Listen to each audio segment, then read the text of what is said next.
High, তোমার ছেলে পরীক্ষায় কত নাম্বার নিয়ে আসছে তুমি জানো? আমার ছেলে যে ভালো নাম্বার আনতে পারে না, খুব ভালো করেই জানি। তুমি তো লেখাপড়া করাও না, তাহলে তুমি কি করে জানলা ও ভালো নাম্বার আনতে পারে না? একবার পাশের বাড়ির ভাবির নাম্বার আনতে বলছিলাম, ও ভাইয়ের নাম্বার নিয়ে চলে এসেছে।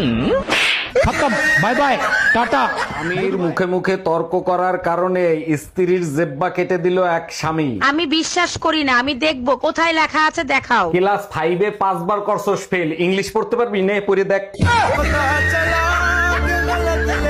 দুই তিনটা ছেলে মেয়ে পয়দা দেছো, ওগুলো কি একটাও মানুষের জাত হইছে? সব দোষ আমাকে দিচ্ছ কেন? তোমার কোনো দোষ নাই। এক মিনিট, আমার দোষ দিচ্ছ কেন? পয়দা তো দিছো তুমি। তুমি যে জিনিস কুরিয়ার করছো আমি সেই জিনিস ডেলিভারি দিছি, তাহলে দোষটা কার? আচ্ছা, একটা কথা বলি, সত্যি সত্যি উত্তর দিবা, একদম মিথ্যা বলবা না। কি বলো এগুলো? আমি কি আজ পর্যন্ত তোমার মিথ্যে কথা বলছি? বলো কি জানতে চাও। আচ্ছা, তোমার সাথে যদি কালো একটা মেয়ের বিয়ে হতো তখন তুমি কি করতা? শোনো, কালো হোক আর সাদা হোক, বিষ তো বিষই, তাই না? আজকে পাড়ার লেটেস্ট খবর শুনেছো? কেন গো, কি হয়েছে? আরে আমাদের দুটো বাড়ি পরে যে মুখার্জিদা আছে না, 70 বছর বয়সে সে আজকে বিয়ে করেছে, ভাবো একবার।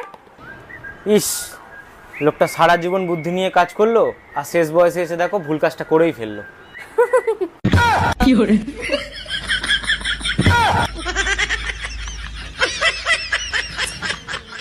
জানো, পরের জন্মে না আমি এইবারেরই বউ হব।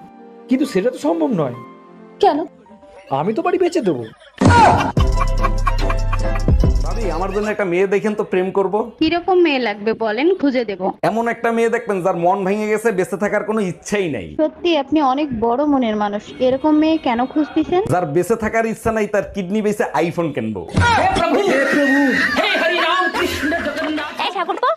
তুমি কাল রাতে আমার নাম্বারটা ব্লক করেছো কেন বলো তো? ব্লক করে রেখেছি, বেস্ট করেছি। সব কথার কৈফিয়ত কি তোমাকে দিতে হবে নাকি? তাই যেরকম ভাব দেখাচ্ছে মনে হচ্ছে আমার ব্লক করে তোমার টুনটুনি যেন অনেক বড় হয়ে গেছে। অরুণ ভাই, এত সকাল সকাল কই যাচ্ছেন? ভাবি, বাইকে তেল ভরতে যাচ্ছি, ভাইয়ের হেলমেটটা একটু দেন তো। এইটা সরকার ভালো কাজ করছে, হেলমেট ছাড়া তেল দেবে না। আমিও সিদ্ধান্ত নিছি, কাল থেকে ব্লাউজের বিয়ে দোকান করে বউ হইলাম না কাজের বেটি হইলাম, তাই তো বুঝলাম না। এই শুনছো, কি করো তুমি? আমার এক গ্লাস পানি দাও তো। এই শোনো, কাজের মহিলার মতন যখন কাজই করি তাহলে তুমি প্রতি মাসে আমাকে টাকা দিবা। আচ্ছা ঠিক আছে, বেতন দেবো, কিন্তু কাজ পছন্দ না হলে কিন্তু কাজের মহিলা পাল্টাবো। পাশের বাড়ির পর্বত ভাই মেসেজ দিছে, ভাই আমরা চলে যাচ্ছি, 6 মাস ধরে আপনার ওয়াইফকে চুপি চুপি ব্যবহার করছি, তার জন্য সরি। আমার সাথে বেইমানি? পর্বত ভাই মিথ্যা কথা বলতেছে, আমার সাথে কোনো সম্পর্ক নাই। এক মিনিট, হ্যালো। অরুণ ভাই, মেসেজে ওয়াইফাই জায়গায় ওয়াইপ লিখে ফেলাইছি, তার জন্য সরি।